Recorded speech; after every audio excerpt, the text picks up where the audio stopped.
Daphne has lived with her mother her whole life. Every year on her birthday, Daphne wishes for the same thing. For her father to come looking for her, he never does. But that never lessened the love Daphne has for a father she has never really known. Every year on her birthday, Daphne asks her mother, Libby, to tell her the story of how her parents met. Libby tells young Daphne the story of how, once upon a time, she went out to Morocco to see the world. While walking through the desert, she slipped and fell down a slope. And a handsome young man saved her. His name was Henry. They fell in love at first sight. Libby and Henry spent the rest of their days in Morocco. They were madly in love and got married in a ceremony officiated by the chief of a Bedouin tribe. Henry brought Libby back to England so they could get married for real this time. But his family was not happy to see her. With Henry's father's sudden demise, Henry was tasked with the responsibility to lead his family. He became Lord Dashwood, and with the title came obligations and restrictions. Libby was not the kind of girl the royal family wanted around a lord. So, Libby was sent away by clever Alistair Price, Henry's advisor, who tricked her into believing that Henry did not want her around. Alistair convinced Henry that Libby had left him for another man. The two, unbeknownst of the truth about Alistair's trickery,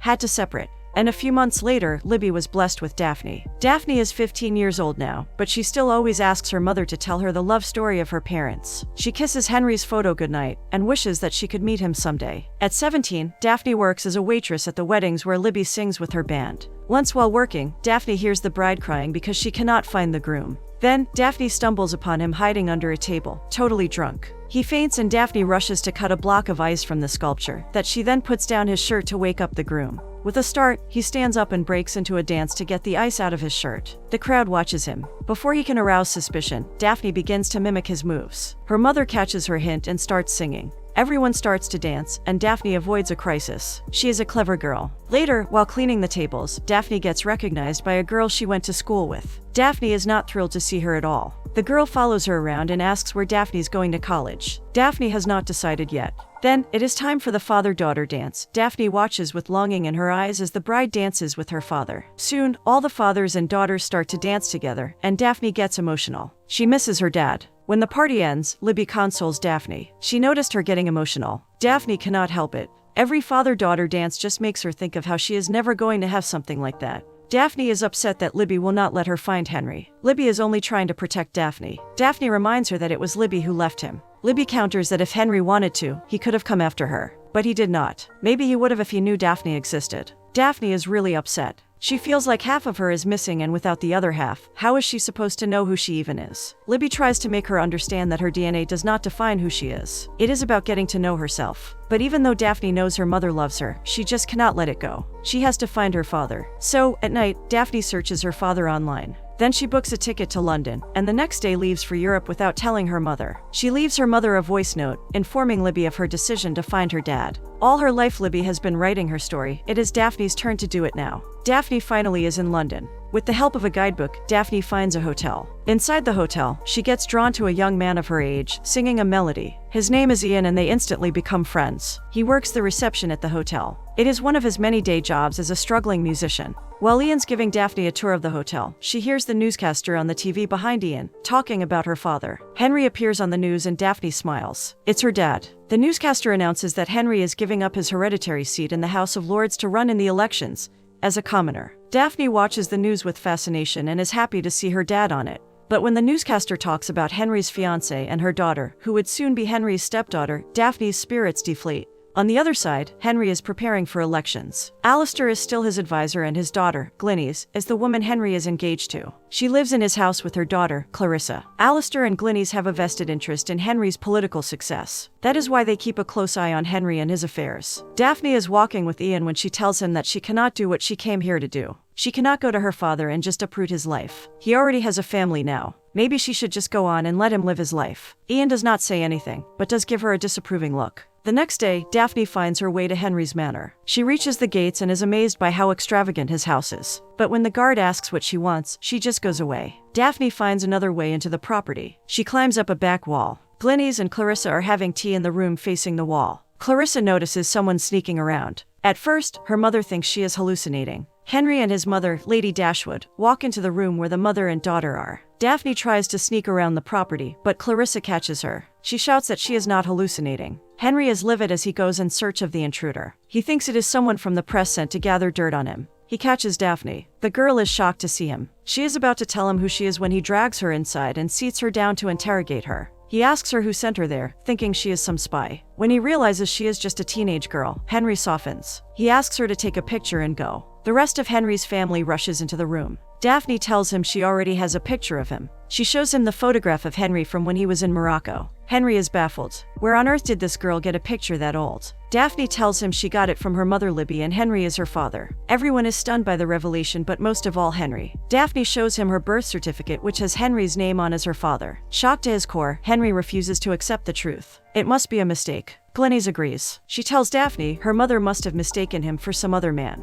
Daphne tells Henry he is the only man her mother has ever thought of. Daphne is heartbroken, but she understands. She is freaking out even though she has had her whole life to accept this truth. But Henry may need time. She decides to leave. Henry is baffled. She has known about this her whole life. He is livid that Libby did not think of telling him about his daughter. Daphne is about to leave when Henry's mother stops her. They cannot let her go after finding out a piece of news this big. Glenys is worried about Henry's election, but that is the last thing on the man's mind. The grandmother decides that she will live with them in their manor. Glenys convenes with Henry. She is absolutely freaking out about this news. She cannot let Daphne's arrival ruin Henry's campaign and her plans to marry him. She and Clarissa are worried about the press making a field day out of this. Henry tells them he was married to Libby when they conceived Daphne. Glenys is shocked to hear about the Bedouin ceremony in Morocco. Henry tells her they had plans to make it official once they got back to Europe. But Libby ran away and broke his heart.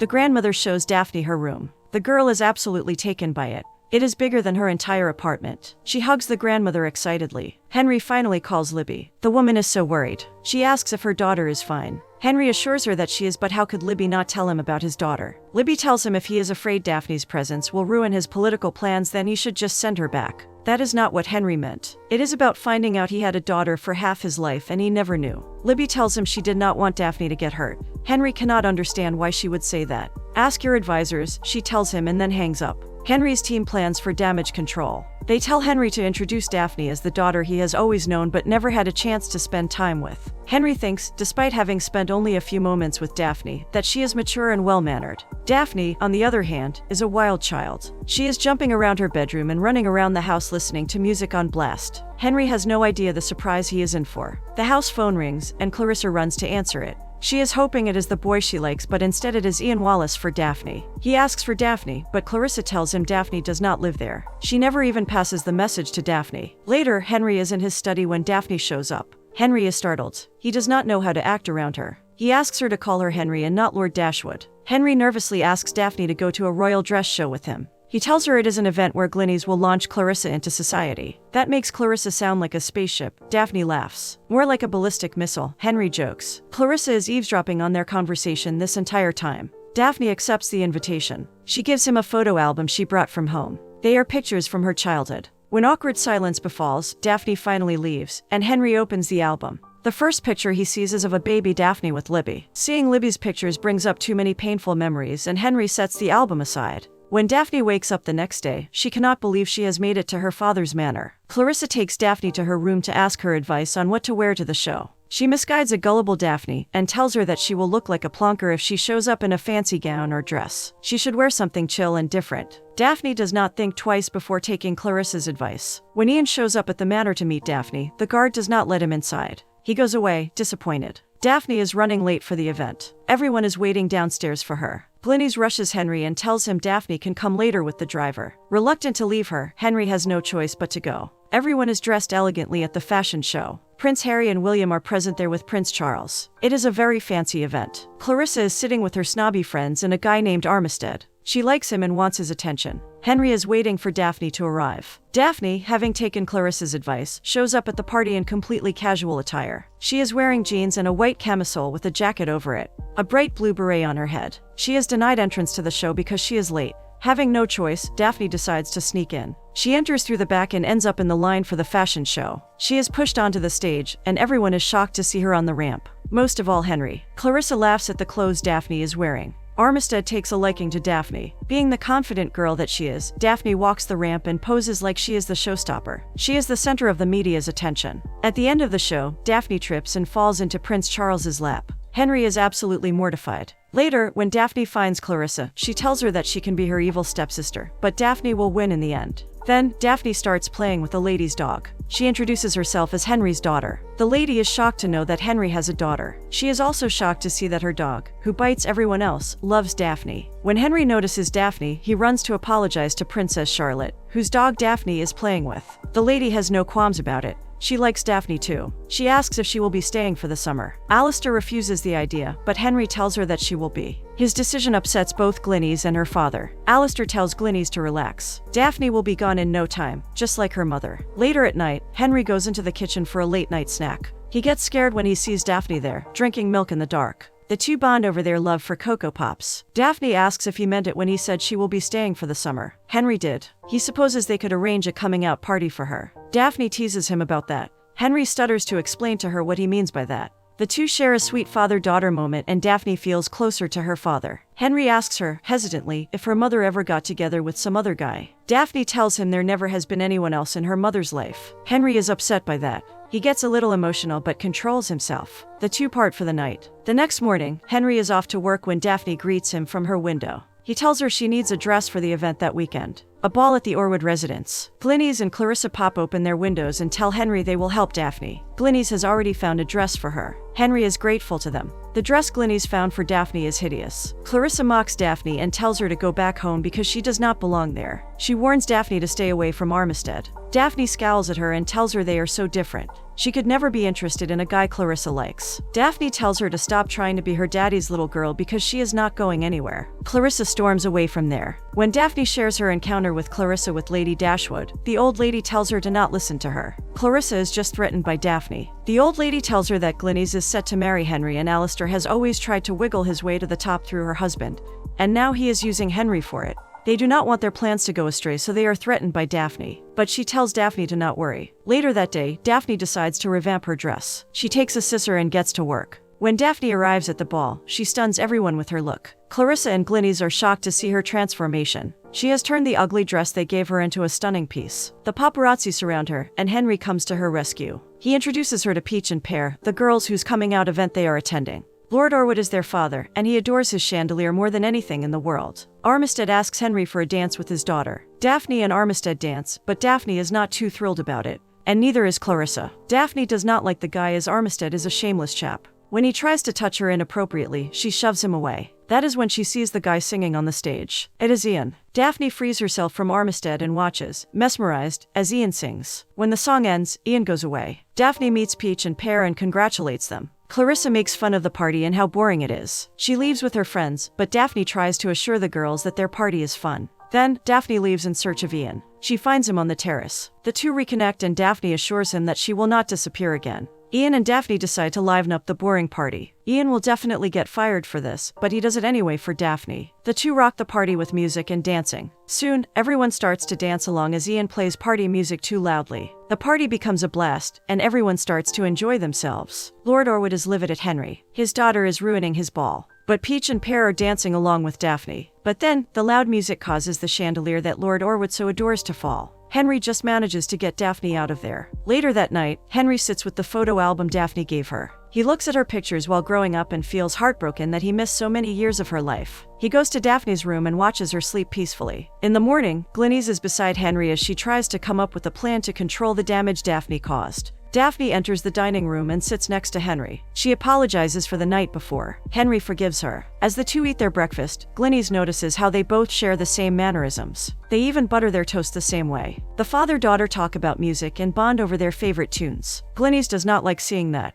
She sends Henry off to work. Daphne is sad to see him leave. The butler informs Daphne that Ian is waiting for her. Daphne rushes to get dressed. On his way out, Henry sees an old motorbike out in the parking. Then he notices Ian waiting in the foyer. The two get to talking and Henry finds out Ian is a musician. Henry is not too comfortable with the idea of Ian and Daphne. When Daphne gets there, she rides away with Ian on his bike. Henry cannot stand this. Ian takes Daphne around London. The two eat street food and go shopping. Ian buys her bracelets and Daphne has a blast with him. She thanks him for the day, but she promises him that she will behave from now on and act like a proper young lady. Ian laughs at that. Later, the two of them go boating, and Ian tries to teach Daphne how to balance and walk stiffly and gracefully like all the other proper young ladies. He demonstrates to her how to do it. Daphne is impressed. Where did Ian even learn all this? Ian tells her how his mother used to be rich but chose to marry much below her status. Her parents disowned her but took pity on Ian. They provided for his education, but one day Ian decided he did not want their help. Daphne goes back to practicing but ends up losing her balance. Ian tries to save her but they both fall into the lake. They both get back in the boat. Ian asks Daphne why she is trying too hard to fit in when she is born to stand out. The two get closer and kiss. Henry calls Libby, screaming how Daphne has been gone for 5 hours and is out with the boy on the back of his motorcycle. Libby laughs and tells him it is just a date, and she recalls spending a lot of time on the back of Henry's motorcycle. Henry does not understand why he is so bothered by this. Libby tells him then how worrying comes so easily when you are a parent. When Glynis calls him, Henry hangs up. Glynis tells him she has had a long conversation with a Bedouin translator, and there is a chance that Henry and Libby never even got married. Henry is the least bothered by Glynis's tactics. It is time for Henley Regatta. Daphne is invited there along with Henry and his family. Ian is working the event as a valet, another one of his many jobs. Daphne is happy to see him. She needs to be on her best behavior that day. When Ian leans to kiss her, Armistead interrupts them. When Daphne leaves, Armistead warns Ian to stay away from her. Ian mocks if the other boy is afraid Daphne will pick out a musician instead of a Cambridge boy. Armistead is not bothered. Breeding always wins out in the end. He leaves Ian feeling bitter about it. Peach and Pear have revamped their wardrobe at the event, thanks to Daphne. They look stunning. Clarissa and her friends feel envious of them. Daphne uses her binoculars to watch Ian from afar. Armistead tries to make a move on Daphne, but she rejects him. The boy just cannot take a hint. He accuses her of playing hard to get. He makes fun of Ian and his low status. When he leans in to kiss her, Daphne pushes him into the lake, creating a scene she was primarily trying to avoid. To help her escape the paparazzi, Henry grabs Daphne's hand and takes her away. He takes Ian's motorcycle keys and takes Daphne away on it, making quite a spectacle in his wake. Henry and Daphne go to the market and spend some father-daughter time together. Daphne even gets him to get a henna tattoo. They eat street food and buy old music records. On their way back to the manor, they avoid the paparazzi and sneak in like Daphne did the first day she got there. Henry is in a great mood after a day out with his daughter. He even pulls out his old leather jeans and tries them on, dancing in front of his mirror. When Glynis sees that, she is positively aghast. She wants her fiancé back. The next day, the media corners Henry while he is headed to work. They ask him questions like if he cannot handle his child, how will he handle the government? All the people Henry works with are disappointed in him for the act he pulled that day. Henry decides to talk to Daphne about this. He does not want to hurt her, but even though it was fun to let down his hair with Daphne, the two of them cannot be doing such things, with Henry's election coming up. He needs to be responsible. Daphne understands what he is saying to her. She promises to mend her ways and to be on her best behavior. Daphne throws out her old things and decides to change her entire wardrobe. She transforms herself into a responsible girl who wears decent clothes. Her transformation is beneficial to Henry's campaign. The media reports show that Henry is on his way to winning. But all the pictures of Daphne show a sad and serious look on her face. The spark is gone from her eyes. Henry notices it too, but he cannot do anything. One day, Ian comes to pick Daphne up for a concert. But Daphne has to go to the Queen's garden party. Ian cannot understand it. The old Daphne would have picked a concert over some lame party. He tells her to find him when the old Daphne re-inhabits her body. Daphne is sad to see him go, but she has no choice. At the Queen's garden party, Henry notices how Daphne will not even play with Princess Charlotte's dog, whom she so adored. Daphne's spark has dimmed. She is trying so hard to fit into the role of his daughter. One day, Lady Dashwood gives Daphne the tiara which she wore for her coming out party. She tells Daphne that it is not the crown that makes a queen but what is in their heart. At Daphne's coming out party, the girl looks so regal in a beautiful white dress and her hair in a proper bun. The tiara suits her the most. Henry is happy to be presenting his daughter to society, but the happiness is still missing from Daphne's face. Daphne sees Ian singing at her party. He is just doing his job, but he is still upset by her decision to change herself. She is not the same happy girl she once was. What happened to the real her? An upset Daphne walks away, but all her worries are forgotten when she spots her mother at the ball. Libby is dressed in an exquisite gown. Daphne hugs her mother. Lady Dashwood invited her to be there for Daphne. When Henry spots Libby, he is taken by her. When Glynis sees Libby, she is threatened. She tries to subtly insult the lady, but Daphne stands up for her mom. Per Daphne's request, Henry dances with Libby. Alistair is happy because the election is going exactly how he planned. Glynis is upset with him. How can he be so calm when Libby is there? Alistair tells his daughter to not worry. Henry did good work with Daphne. He had thought of a way to get rid of the girl as well, just like he got rid of her mother all those years ago. Daphne overheads this conversation and gets very upset. She demands answers from the two of them, but Glynis takes her away and locks her in a room. Daphne shouts for help but to no avail. Libby and Henry reminisce about their past together, but happy moments turn bitter when Henry says Libby did not have enough faith in him. Libby gets upset because she waited 17 years for Henry to take a chance, but he never did. The song ends and now it is time for the traditional father-daughter dance. But Daphne is nowhere to be seen. Libby goes to look for her, while Glynis suggests that Clarissa should dance with Henry instead. Libby finds Daphne locked inside a room. Daphne is upset that she is missing her father-daughter dance. When Daphne comes out, she yells at Glynis for locking her inside the room. Libby stands up for her daughter, but when Daphne sees Clarissa dancing with Henry, she is heartbroken. She gives Clarissa the tiara and tells her she does not want any of this anymore. Daphne decides to leave with her mother. Henry tries to stop her, but what can he even say? Their lives are so different. She is done waiting for him. She tells him her birthday wish every year used to be for him to find her, and she would think of him whenever there was a father-daughter dance at weddings. But she misses being her old self and realizes that it is good enough for her. But not for Henry. Henry is upset to let go of his daughter, but he has no choice. Their lives are too different. Daphne leaves for America, leaving behind Henry and Ian. And Henry busies himself with the elections, but it is clear he is not happy either. He misses Daphne, but she has not stopped waiting for her father yet. Whenever she sees someone riding a motorcycle, she thinks of Ian. Ian misses her as well. The media wants to know where Daphne is. Henry is alone and sad in his study one day when Lady Dashwood comes to comfort him. He has made a bit of a mess with everything lately. She tells that for 6 centuries their family has been sacrificing bits of itself for England. But Henry does not have to follow that tradition, or he is going to end up sacrificing his heart. The next day, Henry walks into the Parliament. He thanks the public and everyone else for their support, but he has to prioritize things now. He tells them that he is going to give up his candidacy. He tells everyone that he has changed. As important as his political aspirations are to him, there is one even more important. Everyone is shocked, but Henry's decision is final. Alistair and Glynis try to talk him out of it, but Henry cannot be reasoned with. Alistair will not let Henry throw this away, but Henry does not listen. He knows Alistair lied to him and Libby back then. Alistair gets angry and tells Henry that he stopped him from ruining his life back then. He saved his family's reputation when he found out that Libby was pregnant. He knew his decision to send her away was right. Henry is astonished to hear that revelation. Alistair knew about Daphne. He hits Alistair right across his smug, insolent face and walks away. Back in New York, Libby is performing at yet another wedding. Daphne is waitressing but is also busy filling out her college applications. When Libby announces the father-daughter dance, Daphne again watches with longing and hurt in her heart. She misses Henry. Libby is about to sing but stops when she sees Henry arrive. She is stunned to silence. When Daphne spots him, she is speechless as well. Henry walks up to a very shocked Daphne. He wrote her a speech on the plane, but he fumbles to tell her that he loves her. He would not change a single thing about Daphne, ever. Daphne is overwhelmed. She loves her dad too. The father and daughter make up and hug. Libby gets emotional when she sees the two of them. Henry and Daphne dance together along with all the other father-daughter duos on the stage. Henry tells Daphne he has a present for her. It is Ian. Daphne hugs Ian, and the two get back together. Henry makes his way to Libby. He apologizes to her, and Libby takes him back in a beat. The two kiss and reunite. Henry and Libby get married legally, and Daphne gets admission into Oxford just like her father. She is happy with Ian now and lives with both her parents in Henry's manor in London.